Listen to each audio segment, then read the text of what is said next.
આજના આપણા બંને કવિશ્રી સંજુ વાળા તથા કવિશ્રી ઇલિયાસ શેખને નમ્ર વિનંતી કે મંચ પાસે આપનું સ્થાન ગ્રહણ કરો. ઓઢાડી અને ચિત્રભેટ આપી અને સ્વાગત કરે.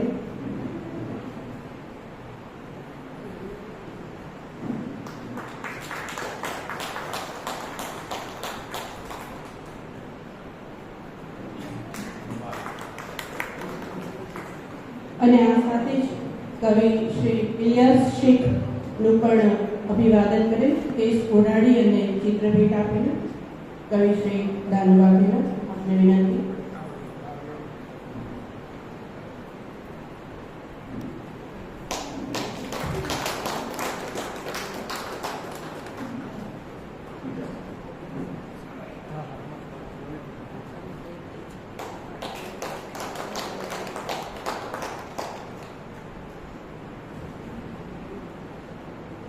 આભાર દાનભાઈ. એ શબ્દોને પણ સ્પર્શની આદત હોય છે. એ શબ્દોને પણ સ્પર્શની આદત હોય છે અને લખાય છે અને લાગણી તો એવા આદત હોય છે.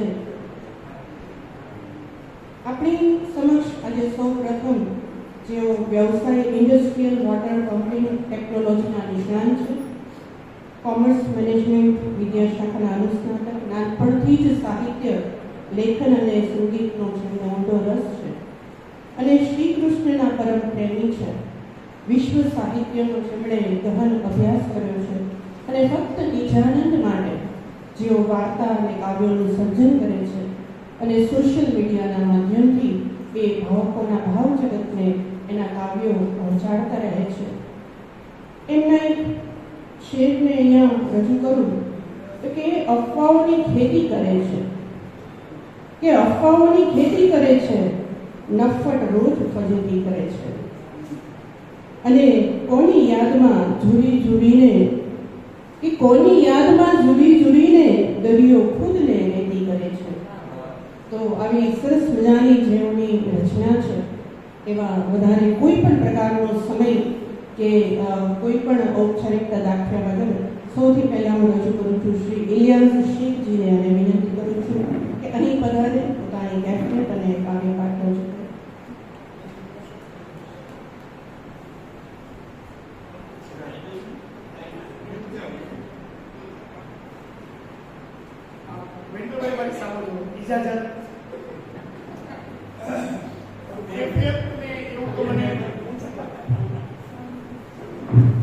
કેફિયત જેવું તો કાંઈ મને બોલતા નહીં આવડે એમ, કેમ કે જીવનમાં જેટલી ગર્લફ્રેન્ડ મેળી છે ને બધી વાતોની મેળી છે એટલે મને બોલવા જ નથી દીધો. એટલે મારી કવિતા જ વાંચું છું. હું 5-7 ગઝલ વાંચીશ, પછી 2-4 દોહરા વાંચીશ અને પછી મારા બા અને બાપુજી પર બે જે રચના છે હું જાણી લગભગ 22 થી 25 મિનિટ વાંચીશ. પહેલી ગઝલ. 786 વખત બારણું ઉઘડે પછી, 786 વખત બારણું ઉઘડે પછી, કોણ દે દસ્તક સતત બારણું ઉઘડે પછી. ધારણા સંભાવના કોણ છે ની વિસ્તરે, ધારણા સંભાવના કોણ છે ની વિસ્તરે, છેવટે તારી રમત બારણું ઉઘડે પછી. શ્રાપ દેવા જ્યાં ઉઠાવું અંજલિ હું હાથમાં, શ્રાપ દેવા જ્યાં ઉઠાવું અંજલિ હું હાથમાં, ત્યાં જ તોડે તું કવચ બારણું ઉઘડે પછી. ને સાત સાગર કુંડતી માછલી તરસે મરે, સાત સાગર કુંડતી માછલી તરસે મરે, ભેદ છે એવો સખત બારણું ઉઘડે પછી. એ છેલ્લો શેર. બારણું ઉઘડે પછી બારણું ઉઘડે નહીં, બારણું ઉઘડે પછી બારણું ઉઘડે નહીં, ઉઘડે મારી તરસ બારણું ઉઘડે પછી. 786 વખત બારણું ઉઘડે પછી, કોણ દે દસ્તક સતત બારણું ઉઘડે પછી. ને એક મુસલસલ ગઝલ છે. એ ગુફામાં નૃત્ય કરતી નર્તકીનું ગ્રુપ છે, એ ગુફામાં નૃત્ય કરતી નર્તકીનું બુક છે, કોતરેલા કેળવા પર એ જ લઈ સાબુત છે. કોતરેલા કેળવા પર એ જ લઈ સાબુત છે. નર્તકીને જે અડે એ જીવતા ધરવાય છે. નર્તકીને જે અડે એ જીવતા ધરવાય છે. એ ગુફામાં આજ પણ એ કાયદો મજબૂત છે ને એકલું બાળક રડે ને દૂધની ધારા વહે. એકલું બાળક રડે ને દૂધની ધારા વહે. શિલ્પકારીનો નમૂનો એટલો અદ્ભુત છે ને આજ પણ મહેકી ઉઠે એક એક પથ્થર તરબતર. આજ પણ મહેકી ઉઠે એક એક પથ્થર તરબતર. નર્તકીના વાળમાં જાદુ સભર જાસૂદ છે ને નર્તકીની ઓઢણીને ઘાવ પર બાંધી લડે. નર્તકીની ઓઢણીને ઘાવ પર બાંધી લડે. યુદ્ધમાં જીતી ગયેલો એ ખરો રજપૂત છે. છેલ્લો શેર. રોજ રાતે એ ગુફામાં શોધતો સહવાસ છે. રોજ રાતે એ ગુફામાં શોધતો સહવાસ છે. એ જ તો પાગલ બનેલો રાજવીનો સુખ છે. એ જ તો પાગલ બનેલો રાજવીનો સુખ છે. એ ગુફામાં નૃત્ય કરતી નર્તકીનું દુઃખ છે. કોતરેલા કેળવા પર એ જ લઈ સાબુત છે. એ બીજી ગઝલ. હું ઊભો છું તટ ઉપર, જળ બચાડે કોઈ છે. હું ઊભો છું તટ ઉપર, જળ બચાડે કોઈ છે. અનલહક કે જાદુગર, જળ બચાડે કોઈ છે. અનલહક કે જાદુગર, જળ બચાડે કોઈ છે. નાવ કાગળની રચી મેં તરાવી એ તરફ. નાવ કાગળની રચી મેં તરાવી એ તરફ. નભ મળેલું જળ સભર, જળ બચાડે કોઈ છે. ને તટ ઉપરથી પાડતો હું બચાવોની બૂમો. તટ ઉપરથી પાડતો હું બચાવોની બૂમો. ફેંકતું કાચું સૂતર, જળ બચાડે કોઈ છે. ને છેવટે તો તટ ઉપર वो બધું પાષાણ વર્ગ. છેવટે તો તટ ઉપર वो બધું પાષાણ વર્ગ ને બધી હલચલ ઉદર. જળ બચાડે કોઈ છે ને એમ ના પામી શકે છે ગર્ભની અવળી ગતિ. એમ ના પામી શકે છે ગર્ભની અવળી ગતિ. જાણવા જળમાં ઉતર, જળ બચાડે કોઈ છે. હું ઊભો છું તટ ઉપર, જળ બચાડે કોઈ છે. અનલહક કે જાદુગર, જળ બચાડે કોઈ છે.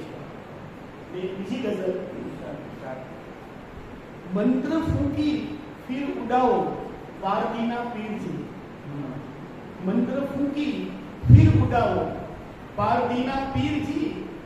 पांख में सांधी बताओ पारदीना पीर जी. पांख में सांधी बताओ पारदीना पीर जी. एज पंखी थी रचाशे सप्तरंगी नभ फरी. एज पंखी थी रचाशे सप्तरंगी नभ फरी. एज पंखी ने उड़ाओ पारदीना पीर जी. ने बाण ने बुठा करो ने मोर ना पीछा धरो. बाण ने बुठा करो ने मोर ना पीछा धरो. बीनती मारी स्वीकारो पारदीना पीर जी. ने तीर समड़ी दूर व्योमे छो विहरती मस्त थई. तीर समड़ी दूर व्योमे छो विहरती मस्त थई. तीर ताकी ना सताओ पारदीना पीर जी. ने बाणनो बुके बनावी प्रेमथी संधि करो. बाणनो बुके बनावी प्रेमथी संधि करो. वन प्रिया ने इब रिजाओ पारदीना पीर जी. मंत्र फूंकी फिर उड़ाओ पारदीना पीर जी. पांख में सांधी बताओ पारदीना पीर जी. एक गजल. बोल तू लागी शरत आमलीનું ઝાડ છે. બોલ તું લાગી શરત આમલીનું ઝાડ છે. ટેકરીની ઓ તરફ આમલીનું ઝાડ છે. છાપરું વરસાદમાં ને શિયાળે ધાબળું. તાપમાં જાણે બરફ આમલીનું ઝાડ છે. ને સારસોના જોડલા ત્યાં યુગોથી બેસતા. સારસોના જોડલા ત્યાં યુગોથી બેસતા. પ્રેમની મીઠી પરખ આમલીનું ઝાડ છે. ને પર્ણ મરમર ને પરખ તો પછી પરખાય સૌ. પર્ણ મરમર ને પરખ તો પછી પરખાય સૌ.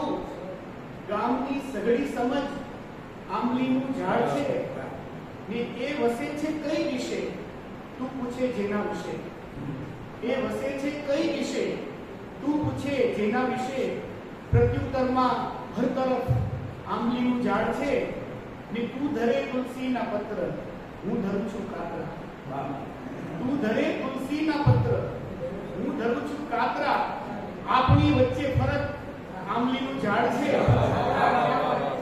તું ધરે તુલસીના પત્ર હું ધરું છું કાતરા આપણી વચ્ચે ફરક આંબલીનું ઝાડ છે ને એક ચકલી રાતભર કાતરા ખાતી રહી એક ચકલી રાતભર કાતરા ખાતી રહી એક ચકલાનો હરખ આંબલીનું ઝાડ છે બોલતું લાગી શરત આંબલીનું ઝાડ છે એક રીતની ઓગર આંબલીનું ઝાડ છે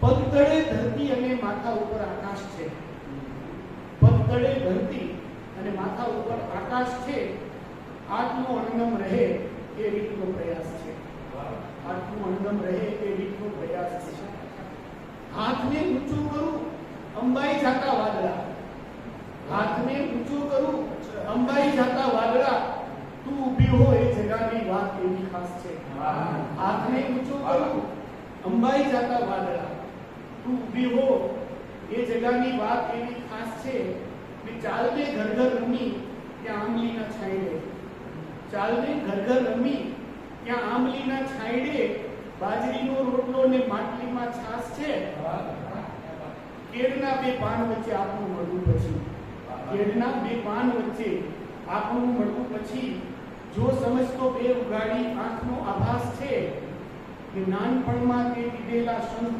દરિયો થઈ ગયા નાનપણમાં તે દીધેલા શંખ દરિયો થઈ ગયા જિંદગીનો જો પૂછે તો આટલો ઇતિહાસ છે પગ તળે ધરતી અને માથા ઉપર આકાશ છે આટલું અણનમ રહે એ રીતનો પ્રયાસ છે થોડા ગોહરા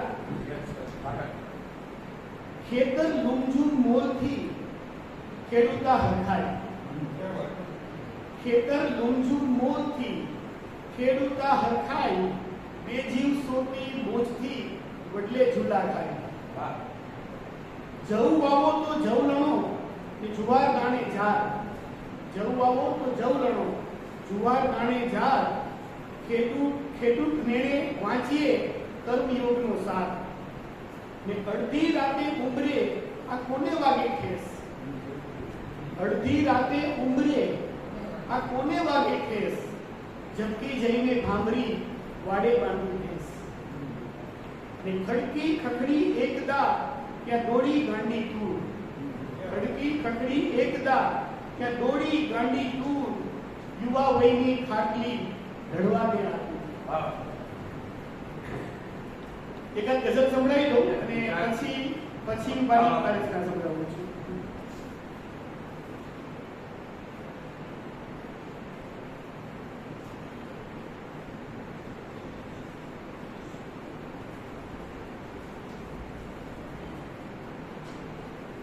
એક છે ને પેલી જે ઇંગ્લિશ ને બે વર્ડ આવતા હોય ને એવી ગઝલ છે ક્યારેક પિયર્સ ને ક્યારેક એ પિયર્સ થી નાય છે ક્યારેક પિયર્સ સાબુ ક્યારેક પિયર્સ ને ક્યારેક એ પિયર્સ થી નાય છે સુખ દુઃખના સરોવરમાં મેની યર્સ થી નાય છે એકલતાને ભાંગવા એ એકતારો લઈ એકલતાને ભાંગવા એ એકતારો લઈ બીજો રપાના વિજોગણા ગીત ગાય છે ને પડમાં હસે ને પડમાં એ રડી પડે તરત પડમાં હસે ને પડમાં એ રડી પડે તરત મૂડ સ્વિંગ એના ક્યાં હજી સમજી શકાય છે ને સંધ્યા સમયે જો પછી ઉદાસ થાય તો સંધ્યા સમયે જો પછી ઉદાસ થાય તો ઢળતા સૂરજને જોવા જુહુ બીચ જાય છે ને ક્યારેક રિયલ ને ક્યારેક એ સપનું જણાય છે ક્યારેક રિયલ ને ક્યારેક એ સપનું જણાય છે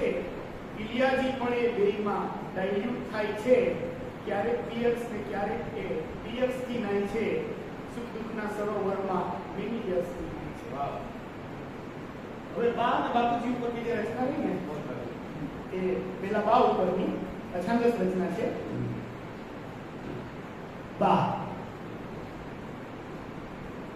ઉંમરના તકાદે થોડા ઝૂકી ગયા છે એટલું જ.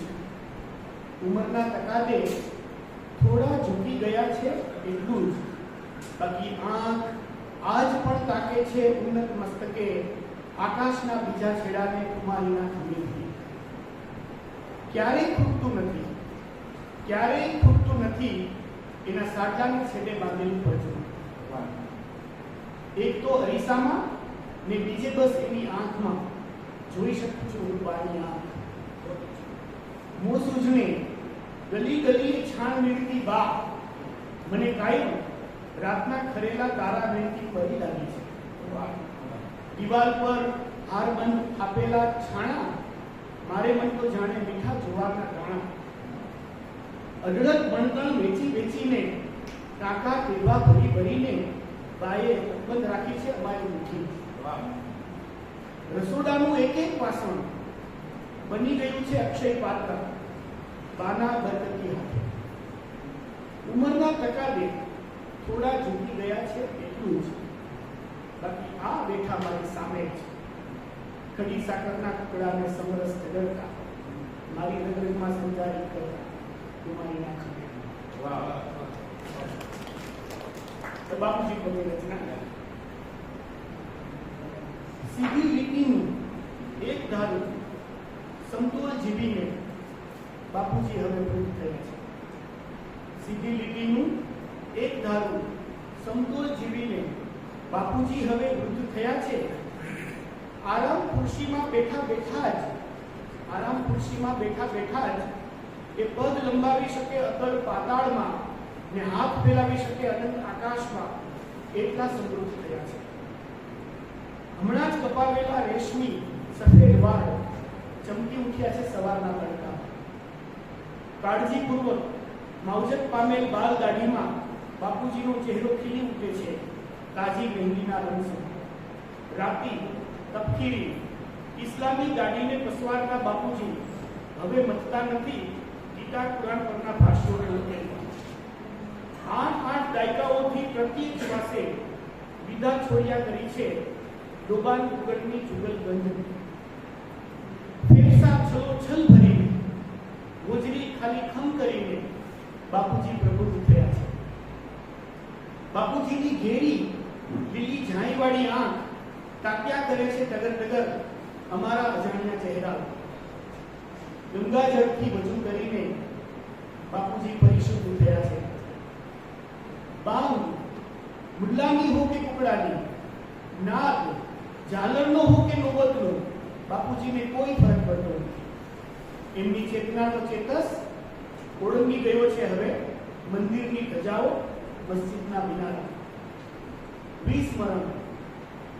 વિસ્મરણ યોગ છે કે રોગ, શાપ છે કે વરદાન, એ જે હોય તે. વિના ગૃહત્યાગ કે પરાક્રમ, વિના ભ્રમણ કે અતિક્રમણ, સહજ આદરે મહાભિનિષ્ક્રમ. એક ઇંચ પણ ખસ્યા વગર બાપુજી બુદ્ધ થયા છે. સીધી લીટીનું એક ધારું સંતુલ જીવીને બાપુજી બુદ્ધ થયા છે. અને બાપુજીની એક છેલ્લી રચના સફાઈ કરતા. કાયમ ચૂર્ણની અધૂરી બોટલ, વાંદરા છાપ દત્તમંજનની લીંબુના ફૂલ સાથેની ઘડાઈ ગયેલી કાળી ભેંસ, ઊનની હાથે ગૂંથેલી ઇસ્લામી મોટી, સુરમાની ઝાંકી પડી ગયેલી શીશી અને આંસુના 2-4 બિંદુઓને સંભળીને ધન્ય ધન્ય બની ગયેલી કાચની પૂજન શલાકા. બામની શીશી સઘળી ગણતરીઓમાંથી જાણે પાર ઉતરી ગઈ હોય એવી વિખરાઈ ગયેલા પારાની તસવીર, કિબલાની દિશા દેખાડતો કંપાસ, સજદા કરી કરીને મથાળેથી ઘસાઈ ગયેલો મુસલ્લો, જે નમાઝ પઢવા માટેનું જે હોય આસન, મુસલ્લો, મીણીઓ દોરો વીંટેલી તૂટેલા ચશ્માની દાંડી, જમજમનું જળ ભરેલી પ્લાસ્ટિકની બોટલ અને ગંગાજળ ભરેલી તાંબાની ટબુડી, ખજૂરના સુકાઈ ગયેલા ઘડિયા, અત્તરની અધૂરી શીશીઓ અને આજે પણ મગમગતા રૂના ફૂગડા. આવું તો કેટલું બાપુજીના ગયા પછી એની પતરાની પેટીમાંથી નીકળ્યું, જે અત્યારે હું નમ આંખે અને નતમસ્તકે બાપુજીના ચશ્મા ચડાવી બસ જોઈ રહ્યું છે. નમસ્કાર.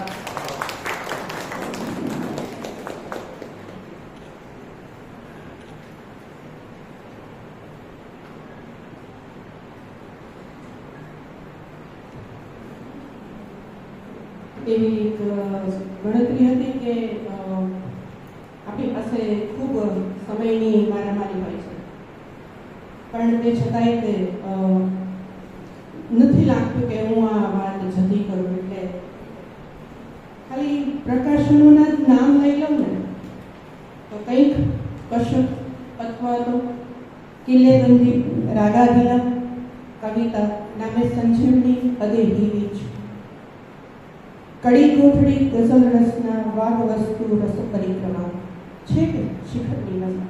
આમ નામ સીધું બોલીએ ને તો એ લયકારી લાગે છે. એટલા તો એમના પ્રકાશનો છે. અને ઘણા બધા એવોર્ડ્સની વાત કરીએ તો Shaila award, doctor Bhanuprasad Pandya award, Darshak સાહિત્ય સન્માન, કવિ શ્રી રમેશ પારેખ સન્માન, હરીન્દ્ર દવે સ્મૃતિ પારિતોષિક, કલા રત્ન સન્માન, સાહિત્ય રત્ન સન્માન, નવનીત સમર્પણ સન્માન. એવી વ્યક્તિ આજે આપણને કવિ તરીકે મળી છે અને ગુજરાતી સાહિત્ય પરિષદે આપણને આ તક ઊભી કરી છે. એ માટે ગુજરાતી સાહિત્ય પરિષદનો અત્યારે એકવાર આભાર માનું છું. અને એમની એક મને ગમતી જે રચના છે, મને યાદ છે કે આ પહેલાં જ્યારે શિશુવિહાર સંજુભાઈ આવેલા ઘણો વખત થઈ ગયો અને ત્યારે સંચાલનમાં મારી શરૂઆત હતી અને ત્યારે હું ત્યાં જ ઉપસ્થિત હતી ને ત્યારે મેં આ જ એમની માટે કહેલું કે છેક શિખરની મજા, કે છેક શિખરની મજા હોય માણવી, એણે જાતે થઈ જવાનું રજા.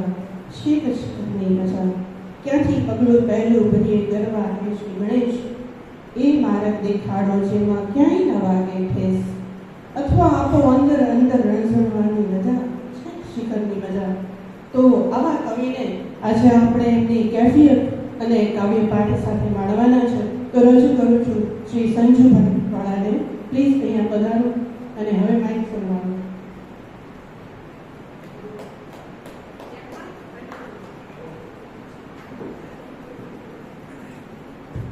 હલો.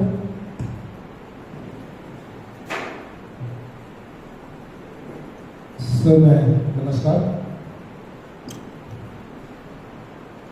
મહેન્દ્રસિંહ, આપની જેમ હું પણ તમારે પગ છે મારે હાથ હતો, પણ હવે મહિનો દિવસ દીધું છે તો વાંધો નથી, એટલે મને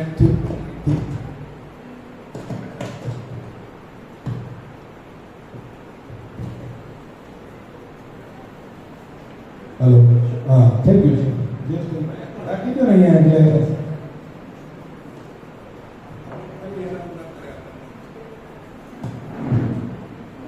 હલો હલો.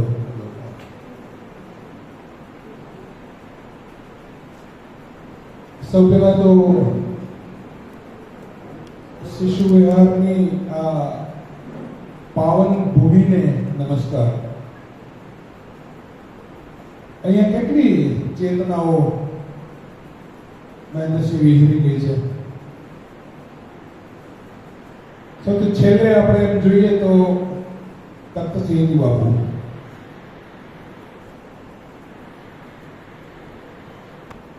કદાચ આજે આપણી વચ્ચે સદેહ નથી, પણ હું માનું છું કે એટલામાં આસપાસ જ એમની જેમ ચેતનાઓ બધી હશે. આ ચેતનાઓને પણ મારા નમસ્કાર. શિશુ વિહાર અને ગુજરાતી સાહિત્ય પરિષદ, આ બંને સંસ્થાઓએ અહીંયા મને આપની સમક્ષ થોડી વાતો કરવા માટેની તક આપી, એ બદલ પહેલા જ એમનો હું આભાર માની લઉં છું. ભાવનગરનું જેને ક્રીમ કહેવાય એવું આ ઓડિયન્સ, કેટલા બધા મારા કવિ મિત્રો છે. આપ પણ સૌ શબ્દના અને સાહિત્યના સાચા મર્મીઓ. ત્યારે માણસને ન કરવી હોય તો વાત કરવાનું મન થાય,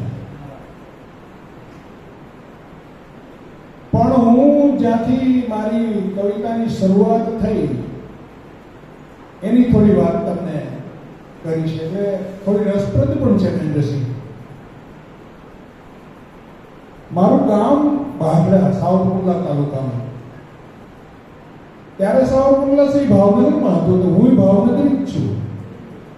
હવે ભલે અમરેલીમાં છે. આ ગામની વિશેષતા એ છે કે અહીંયા 4 જેટલા આશ્રમો આવેલા છે. આ આશ્રમોમાં દર ગુરુ પૂર્ણિમાએ જબરજસ્ત મેળો થાય અને લાખો માણસો ત્યાં ભજન સાંભળવા આવે. ભજન અને ભોજન આ આશ્રમોનો મુખ્ય એમનો એમ હતો કે લોકોને ભોજન કરાવવું અને ભજન સંભળાવવું આવે. મારું કુટુંબ પણ આમ ભજન રંગથી રંગાયેલું. મારા દાદીમાં છે એ બહુ જ મોટા એ પરગણાના ભજનીક હતા.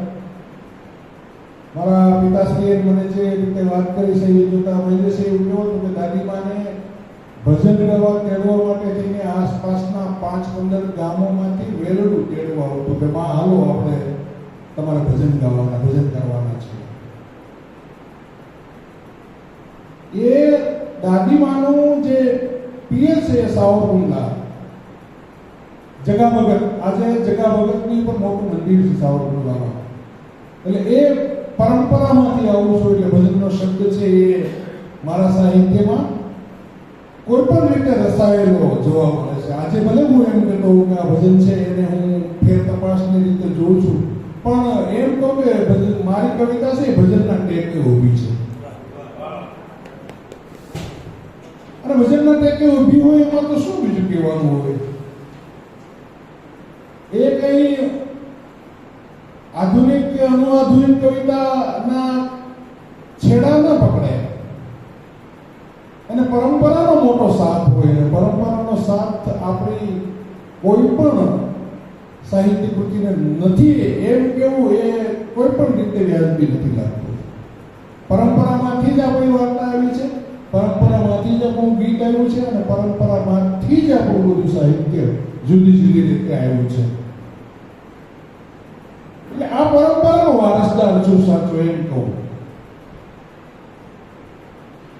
હું 5મું 6થું ધોરણ મહેન્દ્રસિંહ ભણતો હોઈશ ત્યારે મારા પિતાજી અભણ હતા પણ બહુ જ સારા ભજનીક હતા. એકવાર રોડ ઉપર કંઈક ભજન કરતા હતા અને એમ કીધું કે એક મોટર આવીને એમાંથી બે સાહેબોએ કીધું કે તમે રાજકોટ આવો, તમારો રેડિયોમાં આપણે રેકોર્ડિંગ કરશું. અને એમને સરનામું લખી આપ્યું. અને મારા ફાધરને એ કીધું મારી ડાયરીમાં સરનામું વર્ષો સુધી પડ્યું ગયું. પણ એ કે રાજકોટ કેમ જવું, કેવી રીતે જવું હોય? આ 60ની આસપાસનો સમયગાળો, મારા જન્મ પહેલાનો.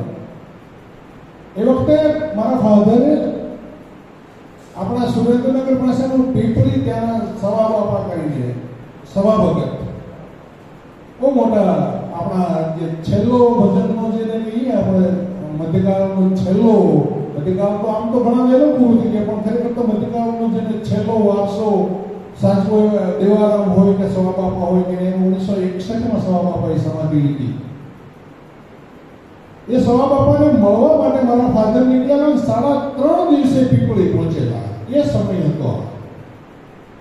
અને બાપાને મળી બસ કે હું માત્ર આપના દર્શન કરવા. આ સવા બાપાના ભજન મારા ફાધરે બહુ ગયા, જે હજી સુધી રેડિયો ઉપર કે બીજા ભજનીકો પાસેથી મેં સાંભળ્યા નથી. એવા અનેક એમણે સવા બાપાના કમ્પોઝિશન ગયા. એ મારા ફાધરનો ભજન સાથેનો નાતો.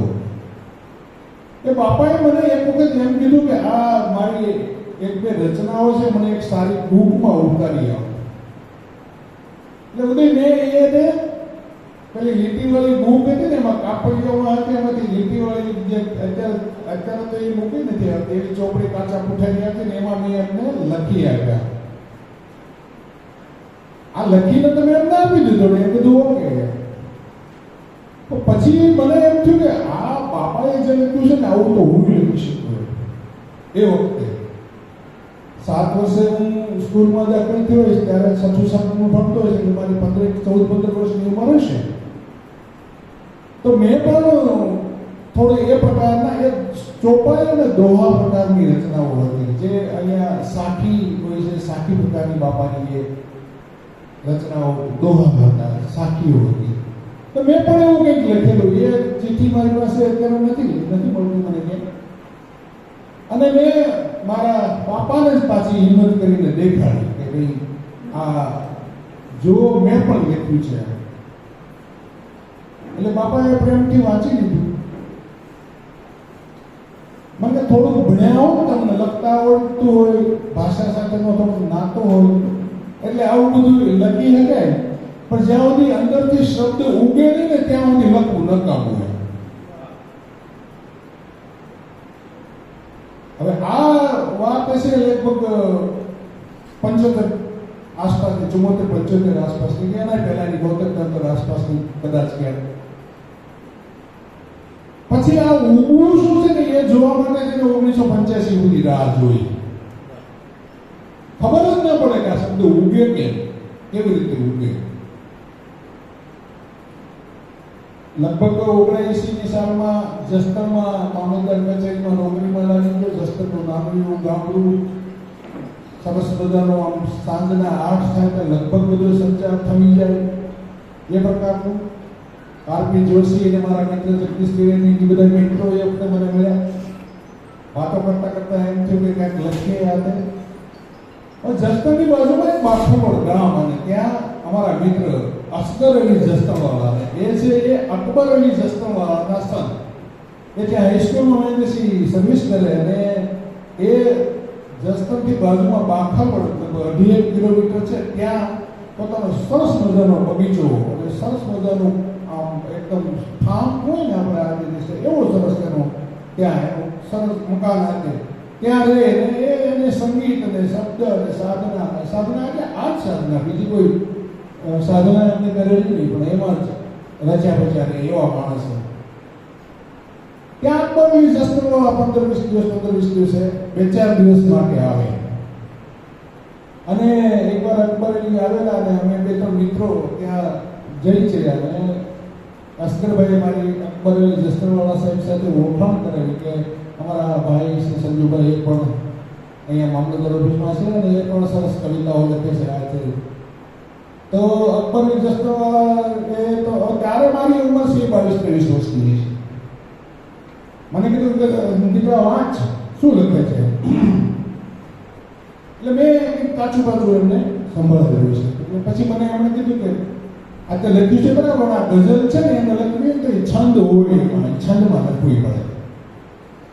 અને એની તને ખબર જ ને કે આ છંદમાં હોય એ મને ખબર છે, હું ઘણી પ્રયત્નો કર્યા, પણ આ બીજી બધી ગઝલો છે ને એ કઈ છંદમાં બેસતી નથી. કે કેમ બેસતી નથી એટલે મેં કીધું આ મનોજ કંડેરિયાની, આ અકબર અલી, આ ઘાયલ સાહેબની ગઝલ કે આ કરીની ગઝલ કે આમ તો કદાચ આમ જોઈએ તો આ કઈ મંદાક્રાંતા કે અક્ષરા કે સ્વર્ધરા કે આમાંથી કે મને કે એ નહીં, ઉર્દુના જુદા છંદો હોય. મેં કીધું એ તો મને ખબર નથી. જસદણમાં તો આપણને કોણ કહે કે આને અરુજના છંદો હોય. એટલે મેં કીધું એ મને ખબર નથી. હું ફરી વાર આવી તો ત્યારે તારા માટે અરુજનું પુસ્તક લઈ આવીશ. અને એ પછીના 15-20 દિવસે જ્યારે આવ્યા ત્યારે મારા માટે એક પુસ્તક લેતા આવ્યા. જમિયત પંડ્યાનું ગઝલનું છંદશાસ્ત્ર એવું પુસ્તક હતું. એ મને આપ્યું એણે. પણ કે જો આની અંદર ગઝલના છંદો છે, આ ગઝલના છંદો છે, આ તો ગીતો જેવું લખે ને એમાં સરસ લખે છે, પણ આ ગઝલ તું લખે ને એ આ છંદમાં લખવી પડે. એટલે તું આ વાત છે, અભ્યાસ કરશે, પછી આપણે પાછો હું આવીશ ત્યારે હું તને કંઈ તકલીફ પડે ને તો હું તમને શીખવીશ. એટલે મેં કીધું ભાઈ ત્યાંથી છૂટા પડ્યા. અને હું રાત્રે જઈને મેં રાત્રે 2-3 વાગ્યા સુધીમાં એ આખું પુસ્તક હું અંદરથી પસાર થઈ ગયું કે આ છંદનું પુસ્તક શું છે ખરેખર. એ જોઈ ગયો તો મને ખબર પડવા મળી કે આ ગઝલ છે એ તો બરાબર, છંદ આવી રીતે હોય એ પણ ખબર પડે. બીજા 2-3 દિવસ પછી અકબર અલી તો ત્યાં લગભગ થોડા દિવસ રોકાય. પાછા અમે ગયા એટલે મેં અકબર અલીને કીધું કે તમે કીધું ને એ છંદમાં મેં 2-3 ગઝલો લખી છે. કેટલી વાર તને છંદની ખબર પડી ગઈ. દાદા પુસ્તક લીધું એટલે મને સમજાઈ ગયું મેં કીધું. અને મેં લખી મેં એને 2-3 ગઝલો સમજ બહુ સરસ હતો, બરાબર પરફેક્ટ છંદમાં છે, હવે તો આમ જ લખજે. એ પછીના થોડોક વખત પછી એક વખત આરપીને પણ અમે બધા સાથે મિત્રો હતા ને મનોહર ત્રિવેદી અને જનક ત્રિવેદી એ બગીચામાં આવ્યા અને વળી પાછા અક્ષરભાઈ કીધું કે મેં મનોહરભાઈને અને જનકભાઈને થોડી ગઝલો સંભળાવી. એને કીધું તો બહુ સરસ લખે છે. આ લગભગ 85 આસપાસનો સમય. આને તારે ક્યાંક મોકલવી જોઈએ. કીધું ક્યાં મોકલવી જોઈએ? મેં પછી મજાની વાત તો એ હતી કે એ ગઝલોમાંથી એક વખત એક ઓફિસના કાગળની પાછળ મેં બે ચાર શેર લખ્યા છે ને એ કાગળ ઉપર એક ઓફિસનો કોઈ ડ્રાફ્ટ છે મારા મામલતદાર DS સત્યા કરીને હતા એમની પાસે ગયો. અમે પાછળ કોણ જોયું તેની પાસે એક શેર લખેલા હતા. સત્યાસબ સાહિત્યના બહુ શોખીન માણસ હતા. છેલ્લે આપણા અમરેલી કલેક્ટર હતા. તો મને બોલાવ્યો કે આ કોણે લખ્યું છે? તમે કીધું હા સાહેબ મેં લખ્યું છે પણ સોની ભૂલથી આવી ગયું છે. મને ભલે આવી ગયું કંઈ વાંધો નહીં. આ તો સરસ છે એ કે તમને ખબર છે આવી રીતે બધું આમ કવિતા ના અંત બધું ના અને કવિતાનો અંક તો કોઈ જોયો નથી. આમ સારું કવિતાનો અંક હોય છે કે કવિલોક નામનું જે છે આપણું પરિષદનું પરબ છે આ છે. પછીના 15 દિવસ છે ને મહેન્દ્રસિંહ તો મારા નામે કવિતાનો અંક આવ્યો. તો મેં કીધું મને એમ સાહેબ ને બતાવું સર આ કવિતા તમે અસલમાં મારા નામે આવ્યું કે આવી ગયું? મેં કીધું હા.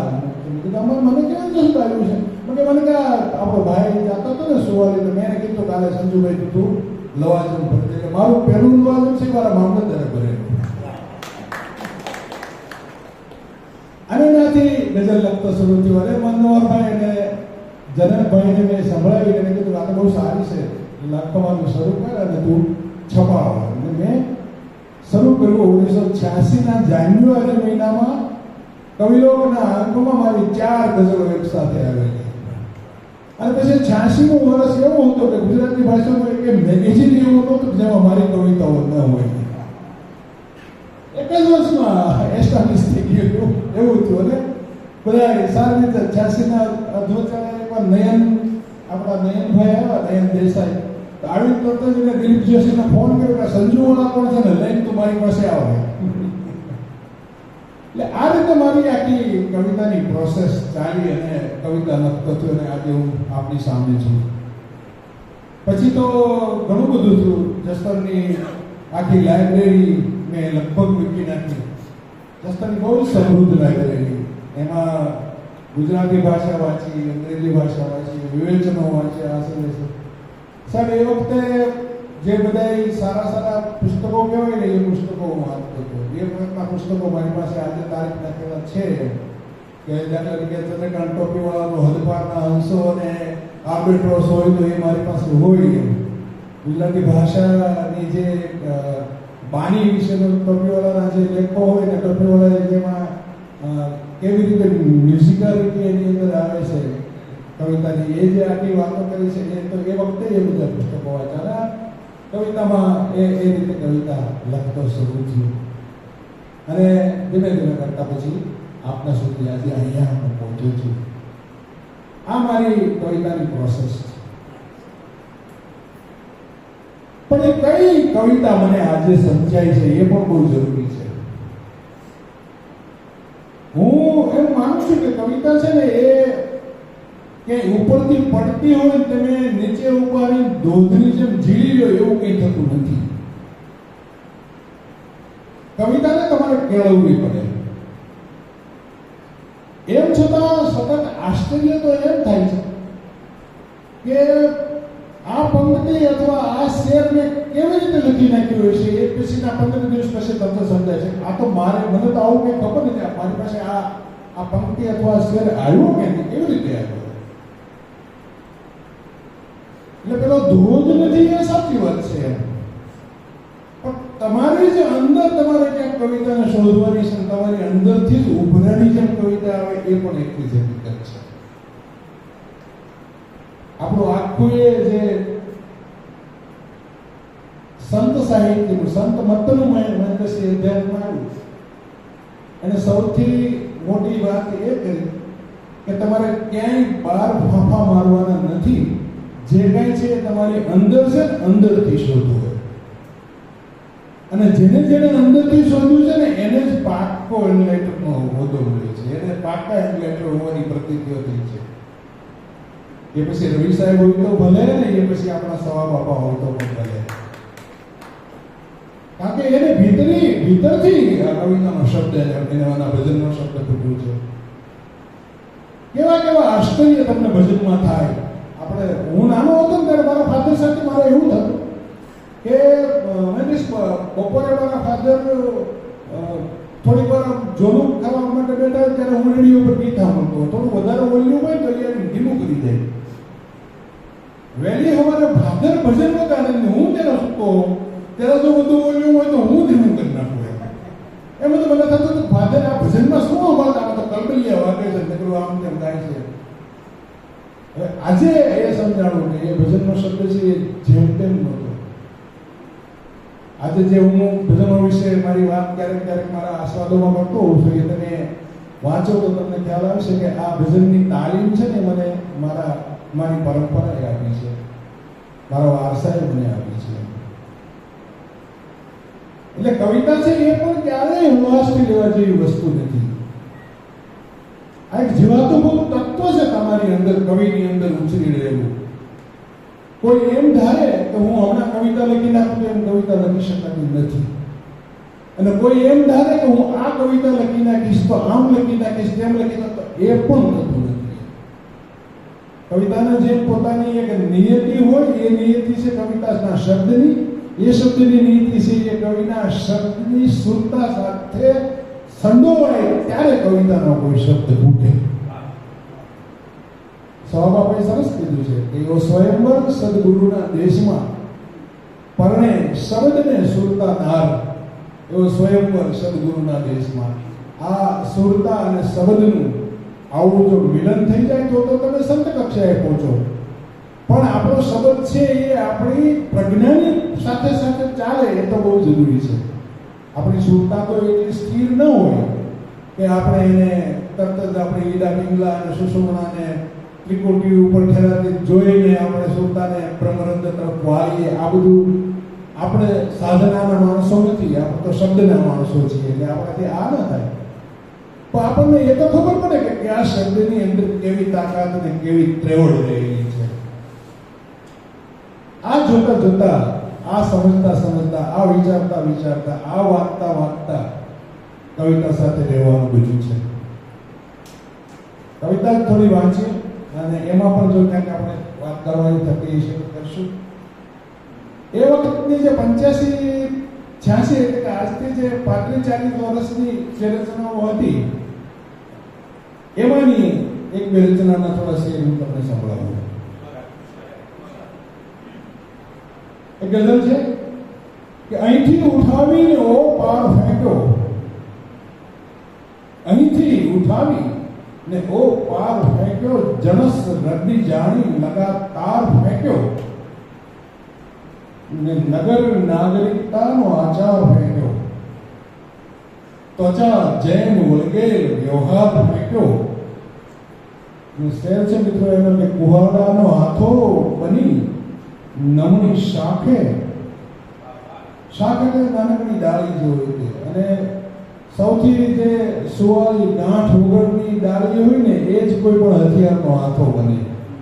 અને એ જ પાછું શું કરે કે કુહાડાનો હાથો બની નમણી શાખે, અરે આખા જંગલને પડકાર ફેંક્યો. કે કુહાડાનો હાથો બની નમણી શાખે, અરે આખા જંગલને પડકાર ફેંક્યો ને કલમ નામની કોઈ જાદુઈ છડીથી સરેઆમ કોણે ચમત્કાર ફેંક્યો. કલમ નામની કોઈ જાદુઈ છડીથી સરેઆમ કોણે ચમત્કાર ફેંક્યો ને નરી ધૂળની એક ઢગલી ઉપર તે,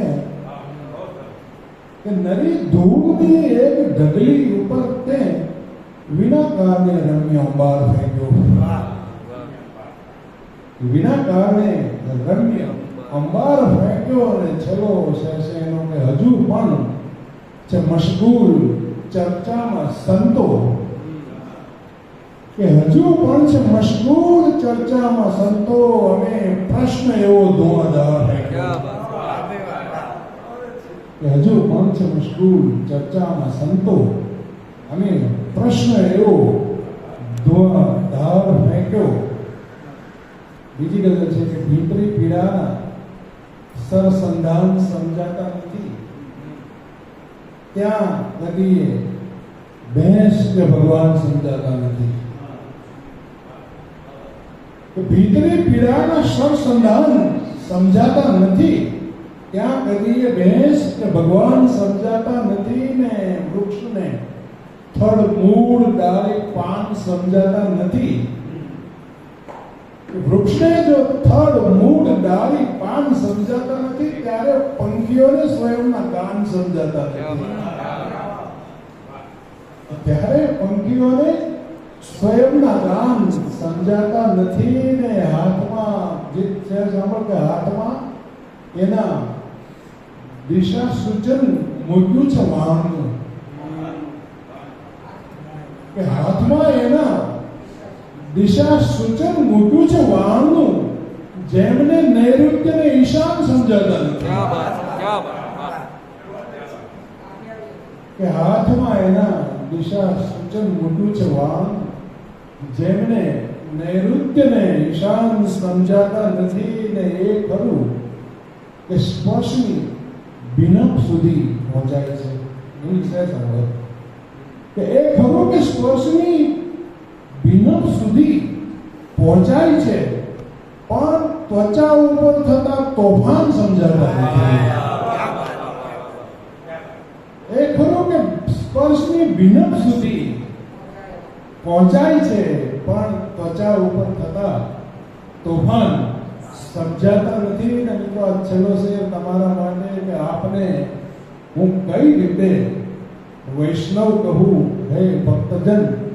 જે આ ગુજરાતી ગઝલની ભાષા આજની કે આપને હું કઈ રીતે વૈષ્ણવ કહું હે ભક્તજન. રાસ સમજાતા નથી, રસખાન સમજાતા નથી. કે આપને હું કઈ રીતે વૈષ્ણવ કહું હે ભક્તજન. રાસ સમજાતા નથી, રસખાન સમજાતા નથી. ને તાપસને તપવું હોય એવું ભાન ક્યાંથી લાવીએ? તાપસ એટલે તપસ્વી. કે તાપસને તપનું હોય એવું ભાન ક્યાંથી લાવીએ? અથવા તો હૃદયના જેવી તાન ક્યાંથી લાવીએ? ને ભીતરથી આરંભાય ને પહોંચાડે પાછા ભીતરે. કે ભીતરથી આરંભાય ને પહોંચાડે પાછા ભીતરે. અનહદ અલૌકિક આગવું પ્રસ્થાન ક્યાંથી લાવીએ? કે અનહદ અલૌકિક આગવું પ્રસ્થાન ક્યાંથી લાવીએ? ને આપના માટે આ છે કે પોતે જ આવીએ ને પોતે જ આવકારીએ વળી. કે પોતે જ આવીએ ને પોતે જ આવકારીએ વળી. હરરોજ ઘરના ઉંબરે મહેમાન ક્યાંથી લાવીએ? કે પોતે જ આવીએ ને પોતે જ આવકારીએ વળી. હરરોજ ઘરના ઉંબરે મહેમાન ક્યાંથી લાવીએ? ના શેર સાંભળો કે ના કોઈ પણ રંગો મને એની પ્રતીતિ દઈ શક્યા. ના કોઈ પણ રંગો મને એની પ્રતીતિ દઈ શક્યા. એ મુખડું રમણીય બિનેવાન ક્યાંથી લાવીએ? એ મુખડું રમણીય બિનેવાન ક્યાંથી લાવીએ? ને ખીલા તો શું એકેય સાચું વેણ સહેવાતું નથી. એટલે મહાવીર વાળો સંદર્ભ તરીકે છે અહીંયા. કે ખીલા તો શું એકેય સાચું વેણ સહેવાતું નથી. સમતા જ આભૂષણ બને એ કાન ક્યાંથી લાવીએ? સમતા જ આભૂષણ બને એ કાન ક્યાંથી લાવીએ? ને પ્રભાતિયા તો આપણે પણ આજ લગ ગાયા કર્યા. કે પ્રભાતિયા તો આપણે પણ આજ લગ ગાયા કર્યા, કિંતુ એ નમણા નામનું સંધાન ક્યાંથી લાવીએ? કે પ્રભાતિયા તો આપણે પણ આજ લગ ગાયા કર્યા, કિંતુ એ નમણા નામનું સંધાન ક્યાંથી લાવીએ? ઝાંખા ઉદાસ વચ્ચે કે જે કથા કહી છે, સાંભળજે કાન દઈને એની જા કહી છે. ઝાંખા ઉદાસ એટલે કેન્ડલ લાઇટની વાત છે. કે ઝાંખા ઉજાસ વચ્ચે તે જે કથા કહી છે સાંભળશે કાન દઈને એની જ આ કડી છે ને પળને બનાવે પથ્થર પથ્થરને પારદર્શક તાકી રહી છે કોને આ કોની આ કડી છે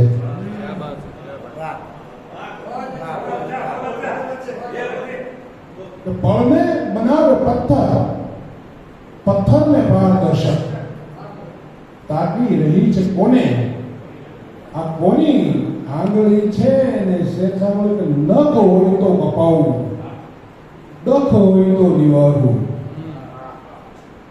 નખ હોય તો કપાવું ડખ હોય તો નિવારવું ભીતરને ભેદતી આ મારી જ પાંસળી છે શું ઉપાય નખ હોય તો કપાવું ડખ હોય તો નિવારવું ભીતરને ભેદતી આ મારી જ પાંસળી છે ને કાજળ બનીને આવો કે જળ બની પધારો આ કાજળ અને કે જળ કાજળ બનીને આવો કે જળ બની પધારો પાપણથી નમણી બીજી ક્યાં કોઈ પાલતી છે કે કાજળ બનીને આવો કે જળ બની પધારો પાપણથી નમણી બીજી ક્યાં કોઈ પાલકી છે ને ઈચ્છાના કાચ ઘરમાં એ કેદ થાય અંતે માણસનું નામ બીજું રંગીન માછલી છે કે ઈચ્છાના કાચ ઘરમાં એ કેદ થાય અંતે માણસનું નામ બીજું રંગીન માછલી છે આ બધી ગઝલો છે ને એ વખતની રચનાઓ છે આ લગભગ આજથી 35-40 વર્ષ પછી કવિતાનો થોડો અભ્યાસ જે વધતો ગયો એના કારણે થોડી ભાષા પણ સંવર્ધિત થતી ગઈ અને જરા જુદી પ્રકારે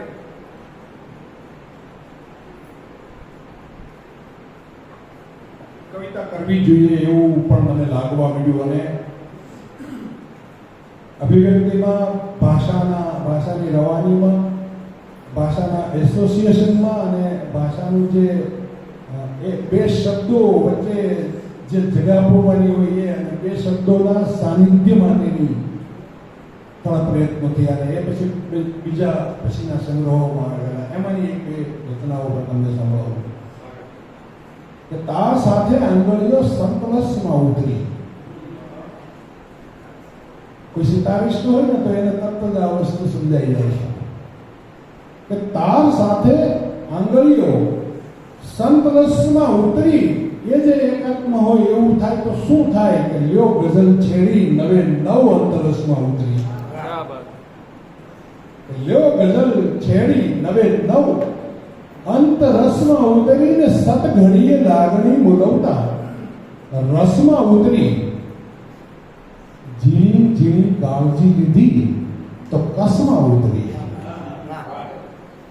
સત ઘડી આ ભાષાની રમતો કે સત ઘડીએ લાગણી બોલવતા રસમાં ઉતરી ઝીણી ઝીણી કાળજી લીધી તો કસમાં ઉતરી ને દુખતા રઘવાટ તો સૌ ભીતરે દરવી દીધા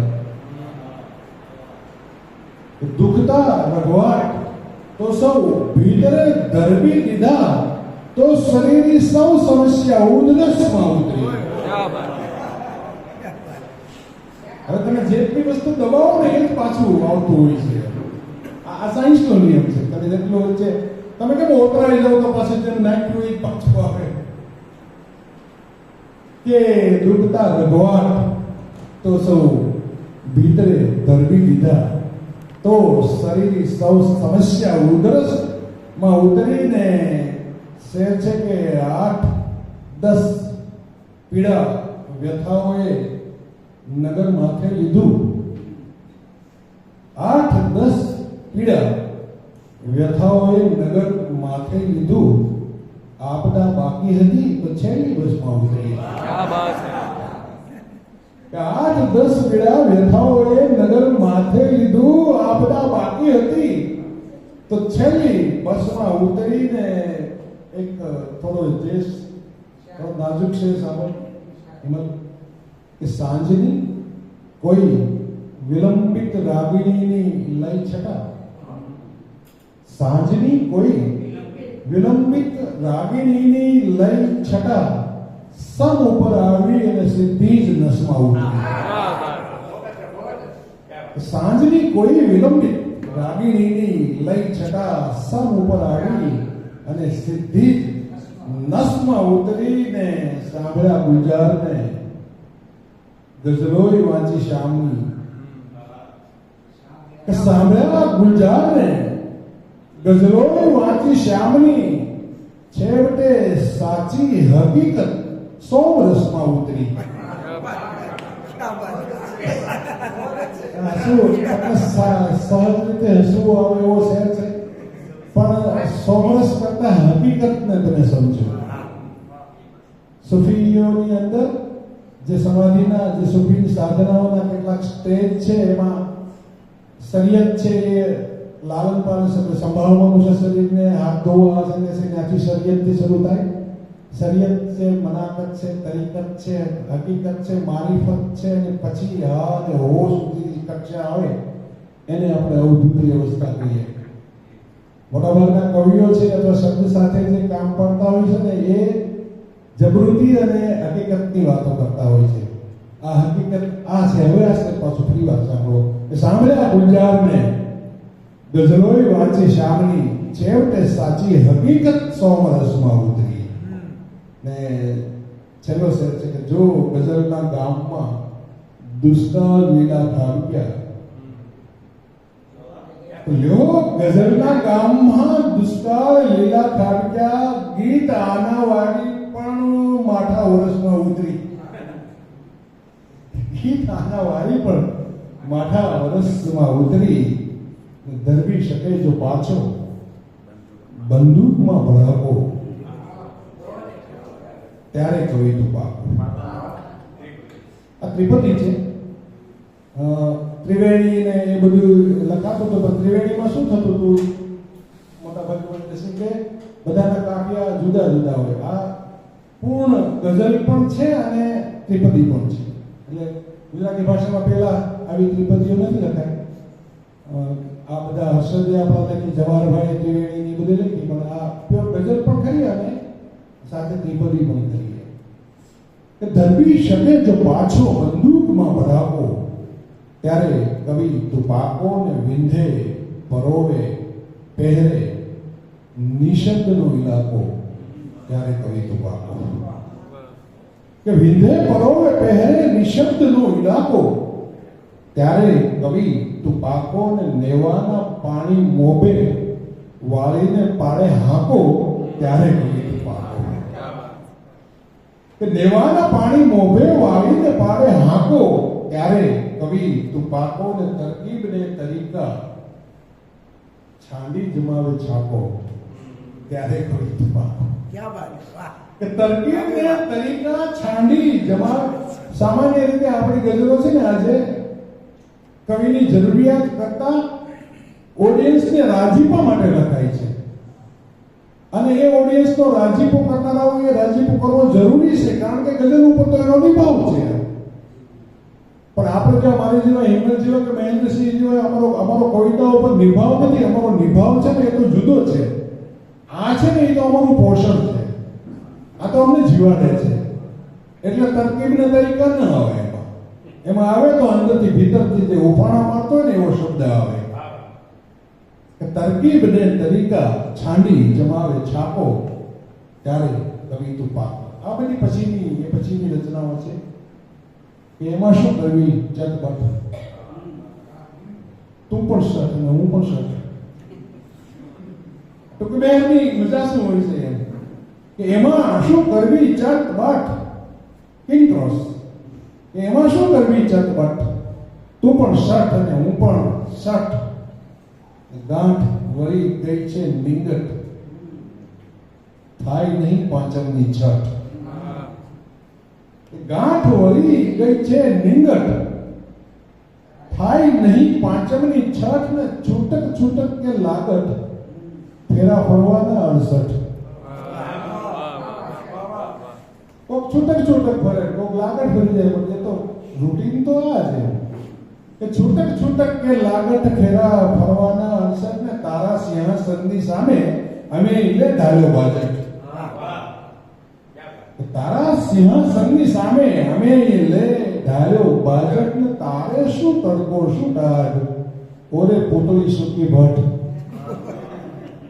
તારે શું તડકો શું ડાઢ ઓરે પુતળી સુકી ભટ્ટ. ને અહીંથી હવે ઉડો ગઝલ બહુ જામી છે આપણે ઠઠ. અહીંથી હવે ઉડો ગઝલ બહુ જામી છે આપણે ઠઠ. ને વૈશ અને તારે કારણ હે નરસિંહ. ચલો સર ગઝલનો કે તારે કારણ હે નરસિંહ વૈષ્ણવ જન આપો સોરઠ. તારે કારણ હે નરસિંહ વૈષ્ણવ જન આખું સોરઠ. છેક આજના સમયમાં આપણે આવીએ. હમણાં જે છેલ્લા 5-7 વર્ષથી જે કવિતા લખું છું એમાં એ કવિતા કેવી છે, કેવો ભાષાનો બદલાવ આવે છે, કેવો અભિવ્યક્તિનો બદલાવ આવે છે. આ કે કોઈ સુખને જન્મ છો એટલે એની વિશે કોઈ વાત નથી કરતો, પણ આપણે પ્રમાણ કે દૃશ્યની ઠેસ વાગી હે આંખો. કે દૃશ્યની ઠેસ વાગી હે આંખો તો જગતને જરા જીરું ઝાંખો. કે દૃશ્યની ઠેસ વાગી હે આંખો તો જગતને જરા જીરું ઝાંખો. ને ચાખવું હોય તો અમી ચાખો. અન્ય રસમાં વળી શું રસ દાખો. ચાખવું હોય તો અમી ચાખો. અન્ય રસમાં વળી શું રસ દાખો. ને ડાળે બેઠા જ નહીં તે ઉડેડ્યા. કે ડાળે બેઠા જ નહીં તે ઉડાડ્યા. આટલેથી તો બસ રાખો. કે સરળતાથી જે કેટલીક વાત જે સીધે સીધી કવિ આમાં શબ્દોમાં ન હોય પણ એનો ભાવાર્થ એનો લક્ષ્યાર્થ છે તમને ક્યાંક જુદી રીતે જતો હોય.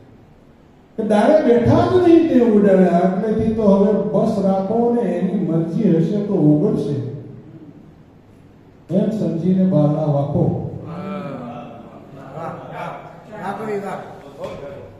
એની મરજી હશે તો ઉગડશે એમ સમજી ને બહારના વાકો. ને એક ખાલી તો છે સબલ બીજું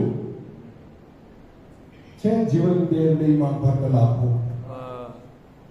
એક ખાલી તો છે સબલ બીજું એમ જીવન દેવડીમાં ઘટ લાખો. આ પ્રકારની બધી છેલ્લી રચનાઓ બધી થઈ અને થતા બધે ઘણી બધી મજા પણ પડી અને ઘણું બધું સહન પણ કરવું પડ્યું. બધું થાય પણ એ શબ્દ સાથે રહેવાની એક મજા છે.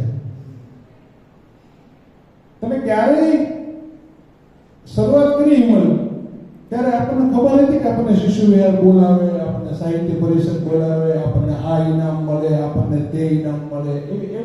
એવી તમે મારે સાહિત્ય પરિષદનું ઇનામ મળ્યું છે એવું ધારણા રાખી તું એ લખવાનું શરૂ કર્યું હતું. This is accident.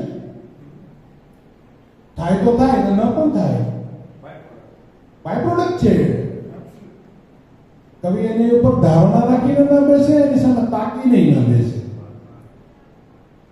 અને આપણે એવું નથી કહેતા જ્યારે આવું બધું થાય છે. મને ઘણા બધા એવોર્ડ મળ્યા ગુજરાતી ભાષાના, તો મને ત્યારે મજા આવે છે. પણ એ એવોર્ડના કારણેથી ને તમારે ઊંચા નથી આવવું, તમારે નીચે આવવું જોઈએ તો મજા પડે. અને હંમેશા આ બધા મારા મિત્રો છે, હિમલ છે કે જીત છે કે ઉદય છે કે જયસિંહ, બધા જાણે છે. નાના બીજા અત્યારે જે શરૂઆત કરતા જીતુભાઈ છે એ કવિઓ પ્રત્યે મને અનહદ પ્રેમ છે. એના પ્રત્યે કાયમ મને એમ થાય ને આ છોકરાને કેવી રીતે આપણે કંઈક કરીએ ને લખતો થાય. એટલે એ કવિનું કામ હોય છે. મારું જે મેં તમને કીધું એમ કુટુંબ છે એ રવિવાણ સંપ્રદાયની હાથ નીચે ઉછળતું કુટુંબ એમ કહું. પ્રેમ લક્ષણા ભક્તિ એ મોરાર જેવામાં કે રવિ જેવામાં તમને બહુ જબરજસ્ત જીવનમાં પણ મળે. એમ તો કે આ પ્રેમ લક્ષણા ભક્તિને કંઈક જરા જુદી રીતે આપણે લઈએ અને ગુજરાતી ગઝલમાં લાવીએ તો કેવું? વિનોદ જોશી આમ બહુ સરસ આસ્વાદ લખ્યો છે. એક ગઝલ સંભળાવું કે ધલવલાટ ધરશું ને વારી વારી જઈશું. ધલવલાટ ધરશું ને વારી વારી જઈશું, જાતથી ઝઘડશું ને વારી વારી જઈશું. ભેળા ભેળા રમશું ને વારી વારી જઈશું. ભેળા ભેળા રમશું ને વારી વારી જઈશું, નથણી જેમ જડશું ને વારી વારી જઈશું. કે ભેળા ભેળા રમશું ને વારી વારી જઈશું, નથણી જેમ જડશું ને વારી વારી જઈશું, ને ઓળ ઘોળ કરશું ને વારી વારી જઈશું, આંખથી ઉભરશું ને વારી વારી જઈશું. કે ઓળ ઘોળ કરશું ને વારી વારી જઈશું, આંખથી ઉભરશું ને વારી વારી જઈશું, ને વેડે વેડે ઠરવા સુગંધ જેવું તરવા, ઝીણું ઝીણું જરશું ને વારી વારી જઈશું. કે વેણે વેણે ઠરવા સુગંધ જેવું તરવા, ઝીણું ઝીણું જરશું ને વારી વારી જઈશું, ને તંત તંત જેનાથી છે સભર સમર્પિત, વારી વારી વર્ષું ને વારી વારી જઈશું. ને શેર વિમલ સાંભળો કે સ્પર્શ ઉઘડી આવ્યા પટોળા ભાત થઈ ત્યાં. સફેદ જનરલી પટોળાની ભાત. કે સ્પર્શ ઉઘડી આવ્યા પટોળા ભાત થઈ ત્યાં, રંગ થઈ ઉઘડશું ને વારી વારી જઈશું. કે રંગ થઈ ઉઘડશું ને વારી વારી જઈશું, ને મોર પીછ વીંજી ને વેર વાળવાના, મનસુબાઓ ઘડશું ને વારી વારી જઈશું. મોર પીછ વીંજી ને વેર વાળવાના, મનસુબાઓ ઘડશું ને વારી વારી જઈશું, ને શ્રી તમારી સાથે સ્વનામ સાંકળી લઈ હક કરી હરખશું ને વારી વારી જઈશું. કે શ્રી તમારી સાથે સ્વનામ સાંકળી લઈ હક કરી હરખશું ને વારી વારી જઈશું, ને પલ પ્રહરના અવસર ઘડી ઘડીના ઉત્સવ નિત નવા ઉજવશું ને વારી વારી જઈશું. નિત નવા ઉજવશું ને વારી. આ બધી ગઝલો મિત્રો ઘણી બધી ચાલી, સાથે સાથે મારી કવિતા છે એ ગીતમાં પણ ચાલી છે. હવે બહુ સમય નથી આપણી પાસે, સવાર થવા જાય છે, તો એકાદ બે ગીતો જો આપણે સંભળાવો પણ 5 મિનિટ તમને કદાચ લેટ થાય.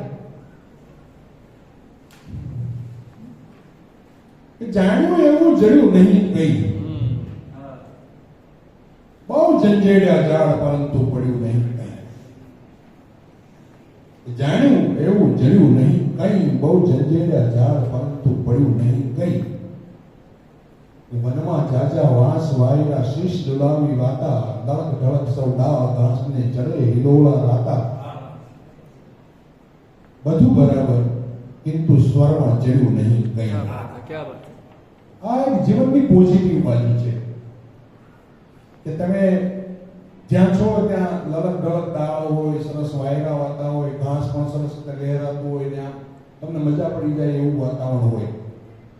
કે લળક ઢળક વનમાં જાજા વાંસ વાયરા શીશ ધોણાવી વાતા, લળક ઢળક સૌ ડાળ ઘાસને ચડે હિલોળા રાતા. બધું બરાબર કિંતુ સ્વરમાં ચડ્યું નહીં કઈ. ને બીજી એની બાજુ કે શુષ્ક સરોવર સાંજ નહીં કોઈ ગલ હંસો રઢિયાળા. એટલે દૂધે ભરી તલાવડીને મોતીડે બાંધી પાળ, એ તો આપણે બહુ સાંભળ્યું, પણ આજુનું સરોવર છે. જુઓ કે શુષ્ક સરોવર સાંજ નહીં કોઈ ગલ હંસો રઢિયાળા, રડવાનું એક સુખ લેવા ત્યાં પહોંચ્યા સંજુવાળા. કે શુષ્ક સરોવર સાંજ નહીં કોઈ ગલ હંસો રઢિયાળા, રડવાનું એક સુખ લેવા ત્યાં પહોંચ્યા સંજુવાળા. આંખ હૃદયને કર જોડ્યા પણ રડ્યું નહીં કઈ. કે આંખ હૃદયને કર જોડ્યા પણ રડ્યું નહીં કઈ. બહુ જંજેડ્યા ઝાડ પરંતુ પડ્યું નહીં કઈ. બહુ જંજેડ્યા ઝાડ પરંતુ પડ્યું નહીં કંઈ. હજી એવું જ માનું છું કે બહુ ફાંફા માર્યા, બહુ ઝંઝેડ્યા, પણ જ્યાં સુધી કવિતાનું એક સારું કલ્પન કે કવિતાની એક સારી વાત તમે ન કરી શકો ત્યાં સુધી તમે કવિ હો કે જે હો તે આ લોકોને કાંઈ લેવા દેવા હોતી નથી. પણ તમને લેવા દેવા છે એ મારા માટે બહુ અહોભાગની વાત છે. આપ સૌનો ખૂબ ખૂબ આભાર. ધન્યવાદ.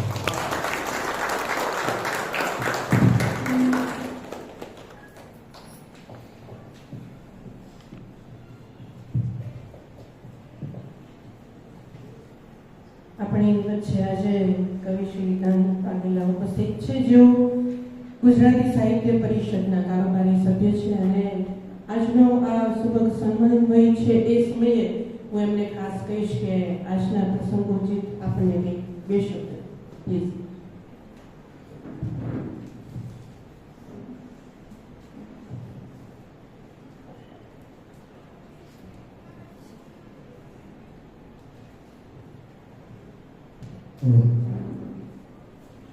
નમસ્કાર.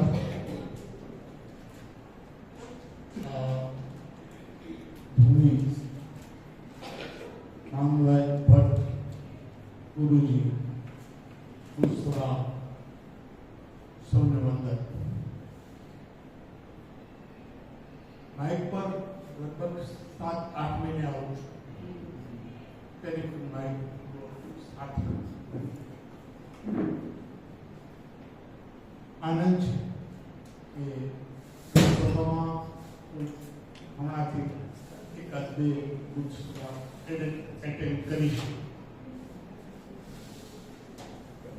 ગુજરાતી સાહિત્ય પરિષદ ના આયોજન હોય તો કે છેલ્લા 1-2 કારોબારી સભ્યમાં નથી જઈ શકતો, પણ એ સભા સમયે મેં કોન્ટેક્ટમાં હોય છે. આનંદ ભાવનગરના આંગણે આપણને સરસ મજાના કવિઓના લાભ મળે છે. ભાવનગર તો સાહિત્યની ભૂમિ છે. કોના નામ લઈએ કોને બાકી રહે, પણ ભાવનગર જે ભાવ સભર છે, આ ભાવથી આપણે કાર્યક્રમમાં કવિઓ આવે છે અને આપણે ભાવથી બીજું આપણે ગમે વિશેષ કશું ન કહેતા. આ સમયે આટલા વર્ષના આટલા મહિનાઓ પછી માઇક પર મને બોલવામાં તક આપી એ માટે શિશુવિહાર સભા આભાર. મિત્રો છે સંજુભાઈ છે અને ભાઈ ઇલિયાસ છે. ઇલિયાસભાઈ તો અગાઉ પણ અવારનવાર આવતા. સંજુભાઈને આપણે ઘણી વખત સાંભળ્યા છે. સંજુભાઈને અમે ઘણા કાર્યક્રમમાં અગાઉ પણ જસદણમાં હતા ત્યારે પણ કાર્યક્રમો સાથે કરાયા. મિત્રાચાર્યનો નાતો છે. ઘણી બધું એમના વિશે વાત થઈ શકે, પણ એ મિત્રો આવ્યા એનો પણ આભાર અને આપ સૌનો પણ આભાર. આજનો કાર્યક્રમ આપણે સૌ માણ્યા આનંદથી અને એનો પણ આભાર. ધન્યવાદ.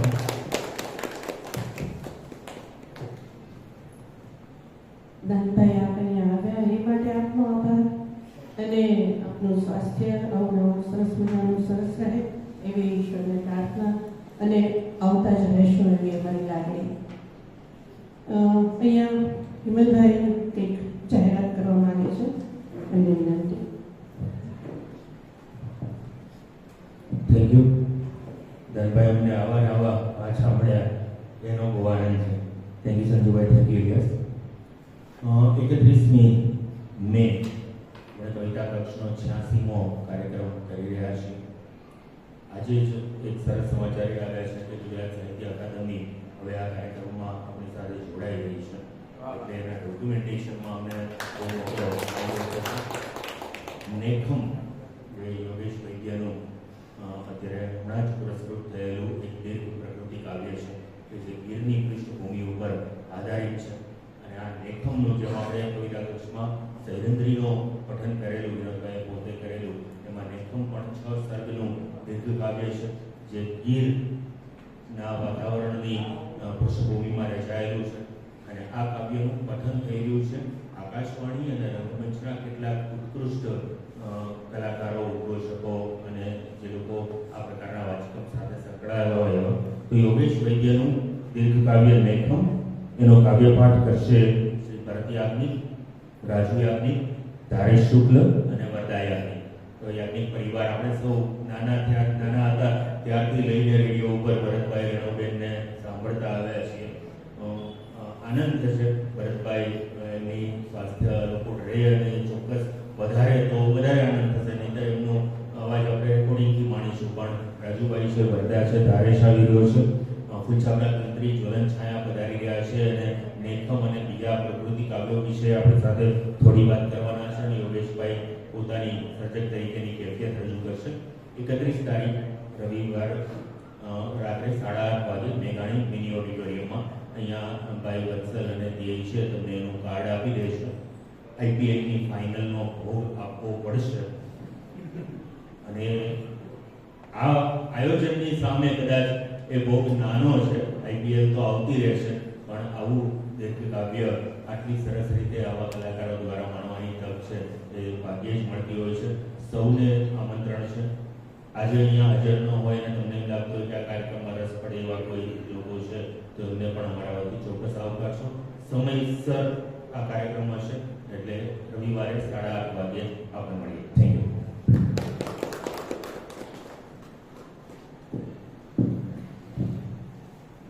આજના આપણા કાર્યક્રમમાં સૌથી પહેલાં તો ગુજરાતી સાહિત્ય પરિષદનો ખૂબ ખૂબ આભાર માનું છું શિશુ વિહાર બુક સભા તરફથી. અને અહીંયા પધારેલા શ્રી સંજુવાળા સાહેબ, શ્રી ઇલિયાસભાઈ શેખ, આપ બંનેનો પણ ખૂબ ખૂબ આભાર માનું છું અને ફરીને ફરી આવતા રહેશું એવી લાગણી વ્યક્ત કરું છું. સાથે ઉપસ્થિત તમામ શ્રોતાઓ અને સભ્યગણ તમામનો હું ખૂબ ખૂબ આભાર માનું છું. આ સાથે અહીંયા કાર્યક્રમ પૂરો કરીએ છીએ અને ગ્રુપ ફોટો લઈ અને પછી છૂટા.